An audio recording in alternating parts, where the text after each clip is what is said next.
Na, toliau. Vis dėlto vakar restauravau kapuoklę. Labai galinga. Na, tiek į komentarus įkėliau aš jums ten video, tiek į, ne video, foto, tiek komentarus jūs rašėte, tiek asmeniškai rašėte, kelkite į aukcionus, norim aukcionų. Na, aišku, visiems smagu aukcionuose padalyvauti, visiems smagu ir aišku pigiau kažką laimėti, nu, bet ne visada aš galiu taip jau stipriai rizikuoti, nes būna, kad vieną kitą kartą, 10 kartą minusas ir aš tada truputį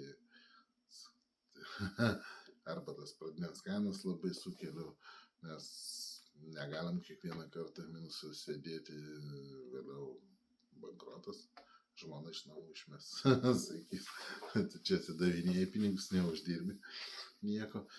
Tai va, vis dėlto šį kartą dar nutariau įdėti į aukcioną, pasižiūrėti, bet vis tiek ta pradinė kaina bus pigiau, ant 100 eurų pigiau pradžia prasidės.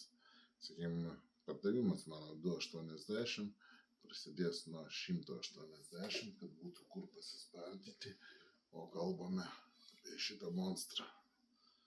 Įsivaizduojat, koks monstras, koks žvėris. Kartinė kapuoklė.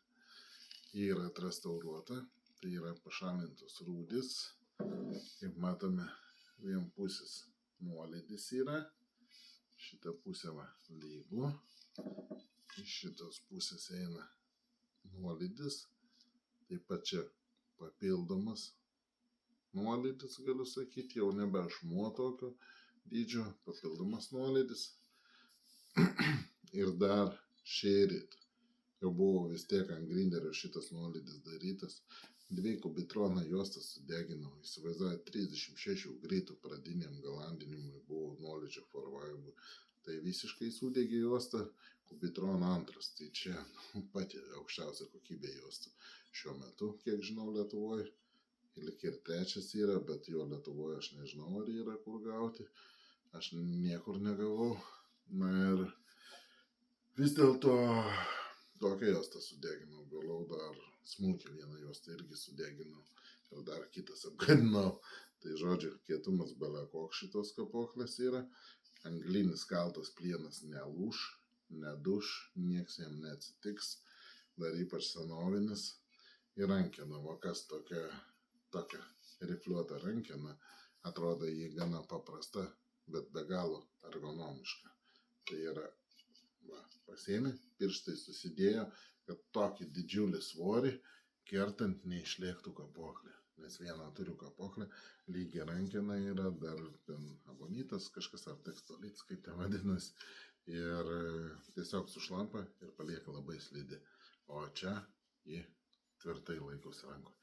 Aišku, laikyti jie yra reikalų. Na ir ant staklių dėjau, ant savo traktorinių staklių, aišku, čia turiu.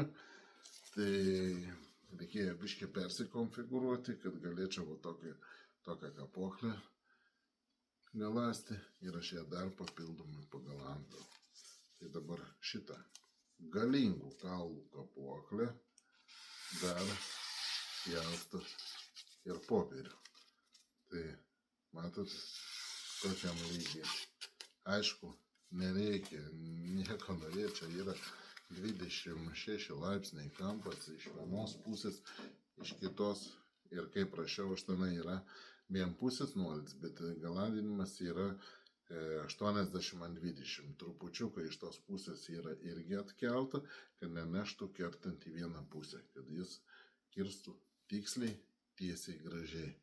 Nu, svoris, pernešimas į tą pusę, matote, čia yra begalinis. Laikai tiesiog, aš nežinau, čia kokia, jeigu višta, tai čia baisu būtų kirsti. Vakar vieną irgi, ne vakar, užvakar vieną kapuoklę žmogui restauravau, irgi ten svoris, gal didesnis net už tą. Tai sako, neima, padariau naujus nuolydžius, pagalandau, rašo jis man, sakė. Kirtau vištą per pusę, sakė, ne tik vištą, bet ir stalą per pusę, sakė. Tai, žodžiu, kad nebūtų taip. Statykit, laimėkit, prasideda kaina nuo 180 yra, kur pasispardyti ir patikėkit, čia yra verta. Čia yra belekai verta. Ir 180 ir 280 ir daugiau čia yra verta. Čia yra. Nėra nieko. Antro tokio pasaulyje nėra. Iki.